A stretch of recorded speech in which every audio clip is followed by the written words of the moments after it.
Hectare উৎসে জি মাহেরকে নিয়ে কোচের কি ভাবনা, ও যে চলবে না এক প্রকার, আমার মনে হয় কোচ সেটা বুঝে গেছে। থেকে বড় কথা, মাধি তালালকে নিয়ে ইস্ট বেঙ্গল কি ভাবছে। ক্রেসপো ডিয়ামেন্টিকস আগামী বছর কি লাল হলুদ জার্সিতে তাদের দেখা যাবে? সব থেকে বড় কথা, আরো বড় কথা, ইস্ট বেঙ্গলে কিন্তু বদলের হাওয়া চলছে। নমস্কার, জয় ইস্ট বেঙ্গল। কিছু গুরুত্বপূর্ণ কথা বলতে চাই আপনাদের। ভালো কাটছে আশা করি আপনাদের দিনগুলো, কারণ কি ইস্ট বেঙ্গল গোল করছে, আর গোল করছে বলেই ম্যাচ জিতছে। একটা কথা মনে রাখবেন, যেটা বারবার বলি, গোল না করে ম্যাচ জেতা যায় না। ইস্ট বেঙ্গল গোল করেনি, ম্যাচ জেতেনি, এখন গোল হচ্ছে, ইস্ট বেঙ্গল ম্যাচ জিতছে। আর প্রভসুকন সিং গিলের কথা আলাদা করে আমি বলতে চাই। আমার মনে হয় প্রভসুকন সিং গিল এবারও ইস্ট বেঙ্গলের প্লেয়ার অফ দ্য ইয়ার হওয়া উচিত। এবারও আপনাদের কি মতামত আপনারা কমেন্ট করে অবশ্যই জানাবেন। কিন্তু তার আগে আমি আপনাদের কয়েকটা কথা বলি। ইস্ট বেঙ্গলের এবছরের দল বদলের কিছু প্রাক কথন আমি আপনাদের বলতে চাই।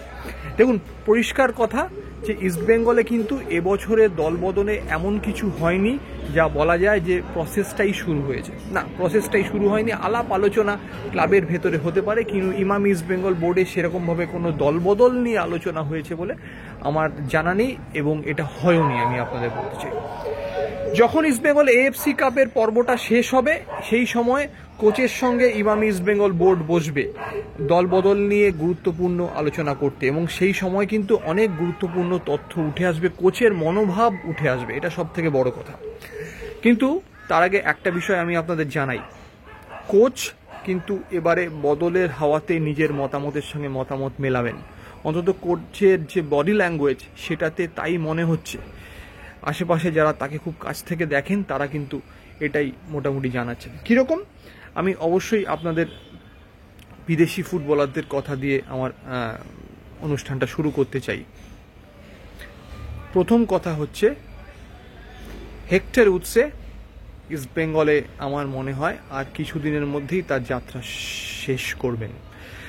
এবছরের শেষ অবধি যার সঙ্গে চুক্তি আছে, হেক্টর উৎসে এবছরের শেষ অবধি ইস্ট বেঙ্গলের সঙ্গে, এই মরশুমের শেষ অবধি রয়েছে। এভাবে টেকনিক্যালি এ বছর বলাটা উচিত নয়, মরশুম বলাটা উচিত। এই মরশুমের শেষ অবধি হেক্টর উৎসে রয়েছে, তারপরে হেক্টর উৎসে নেই। কিন্তু কি হবে হিজাজি মাহেরের, আমি আপনাদের আজকে একটা কথা বলে রাখছি, পরে মিলিয়ে নেবেন, যেটা আপনারা পরবর্তীকালে সবসময় মিলিয়ে নেন আমার কথাগুলো, পরে মিলিয়ে নেবেন।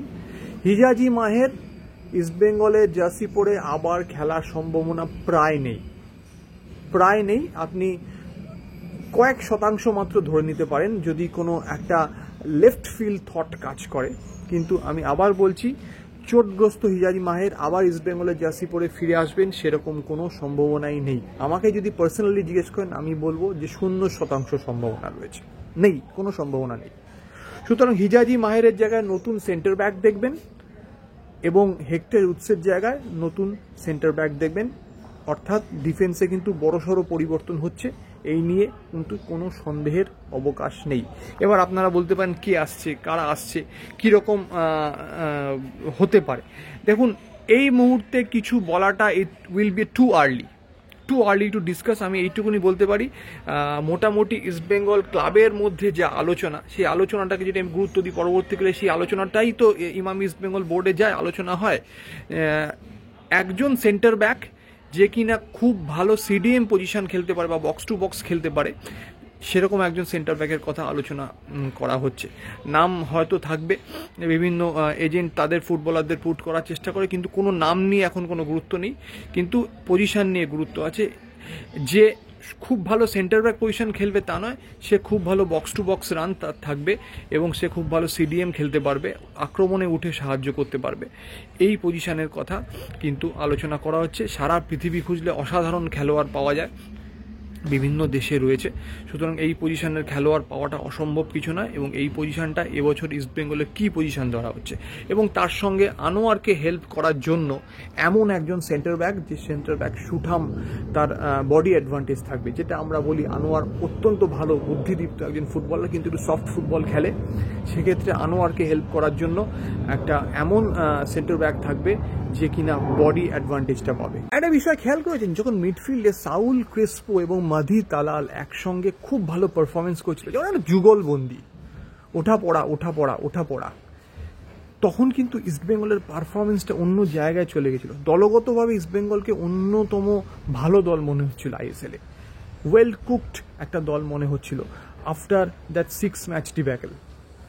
কিন্তু হঠাৎ করে দুজন ফুটবলার অনুপস্থিত মাঠে, সেই ধাক্কাটা কিন্তু দল সামলাতে পারেনি এবং পরবর্তীকালে চোট। এটা ইস্টবেঙ্গলের এবছরের ব্যর্থতার জন্য কিন্তু অন্যতম দায়ী। আমি ব্যর্থতা এখনো পর্যন্ত বলবো, তার কারণ এখনো পর্যন্ত আমাদের সুপার 6 নিশ্চিত নয়, কখন কি হবে না হবে সেটা পরবর্তীকালের বিষয়। যদি রিক্রুটমেন্টের প্রশ্নে আসি, যেটা কিনা সব থেকে ইম্পর্টেন্ট প্রশ্ন আপনারা শুনতে চান, তাহলে আমি একটা কথা আপনাদের বলতে পারি, যে কথাটা আমার সূত্র মারফত আমি আপনাদের বলতে পারি, সাউল ক্রেসপোর বিষয় কিন্তু কোচের মনে প্রশ্নচিহ্ন রয়েছে বলে আমি শুনতে পাচ্ছি। সাউল ক্রেসপোর ক্রেডিবিলিটি সম্পর্কে কোচের কোনো সন্দেহ নেই, কিন্তু সাউল ক্রেসপোর কিছু অ্যাটিটিউড কোচকে খুশি করতে পারেনি, এই বিষয়টা আমি আপনাদের বলতে চাই। কোচ সাউল ক্রেসপোর বদল চায়, এই কথাটা কিন্তু এত সহজে এই মুহূর্তে বলে দেওয়াটা যায় না, অবশ্যই বলে দেওয়াটা যায় না। অনেক ফ্যাক্টর ডিপেন্ড করছে, তার কারণ অন্যতম বড় ফ্যাক্টর হচ্ছে সাউল ক্রেসপোর কাছে চুক্তি রয়েছে আগামী বছর পর্যন্ত। একটা চুক্তিবদ্ধ খেলোয়াড়কে এভাবে বিতাড়িত করা অনেক অনেক অনেক ঝামেলা।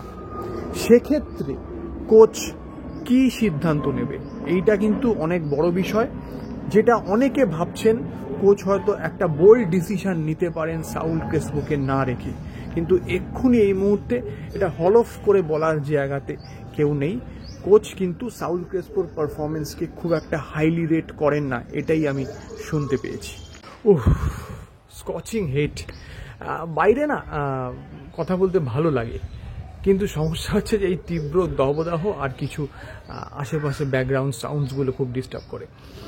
দেখুন, আমি মাধি তালালের বিষয়ে আলোচনা করতে চাই, সব থেকে গুরুত্বপূর্ণ আলোচনা বলে আমার মনে হয়। মাধি তালাল বিশাল রেপুটেশন নিয়ে ইস্ট বেঙ্গলে এসছে, ভালো একটা অর্থ নিয়ে ইস্ট বেঙ্গলে এসছে, আইএসএল এর হাইয়েস্ট অ্যাসিস্ট মেকার হিসেবে ইস্ট বেঙ্গলে এসছে, দারুণ বল প্লেয়ার। কিন্তু আপনার মতে কি মাধি তালাল নিজের যোগ্যতা অনুযায়ী ইস্ট বেঙ্গলে পারফরমেন্স করতে পেরেছে? আপনি কমেন্ট বক্সে সেটা জানাবেন। কিন্তু মাধি তালাল এই মুহূর্তে এসিএল ইনজুরিতে আছে, 1 বছরের পরে সে ফিরবে, এখন থেকে হয়তো 1 বছর নয়, তার এই রিহ্যাবিলিটেশন পর্বটা শুরু হয়ে গিয়েছে। কিন্তু ইস্টবেঙ্গল রিক্রুটাররা কি চাইছে মাধি তালালের বিষয়ে? মাধি তালালের সঙ্গে ইস্টবেঙ্গলের কিন্তু বর্ধিত চুক্তি রয়েছে, এক্স্যাক্টলি সাউল ক্রেসপোর মতো। কি চাইছে, এটা কিন্তু অত্যন্ত গুরুত্বপূর্ণ বিষয়। মাধি তালাল আবার ফিরে এসে কি তার মতো করে আবার খেলাটা খেলতে পারবে? মাধি কিন্তু পারফরমেন্সটা ধরে নিয়েছিল, এবং মাধি তালাল যতদিন ছিল ততদিন কিন্তু ডিয়ামেন্টিকোসকে বেশ মনে হচ্ছিল একটু সে একটা কিছু ডিফারেন্স তৈরি করতে পারে। এএফসি একটা বড় উদাহরণ হিসেবে আমরা ধরতে পারি। এই মাধি তালালকে ইস্টবেঙ্গলের জার্সিতে আবার কি দেখা যাবে? এইটা কিন্তু একটা কোটি টাকার প্রশ্ন। এই প্রশ্নের উত্তর আপাতত কারোর কাছে নেই। কোচও আপাতত এই বিষয়ে কিছু ভাবছেন না। আমার মনে হয় কোচ এই বিষয়টা নিয়ে সিদ্ধান্ত নিশ্চয়ই নেবেন। তবে মাধি তালাল, সাউল ক্রেসপো দুজনেরই বর্ধিত চুক্তি রয়েছে।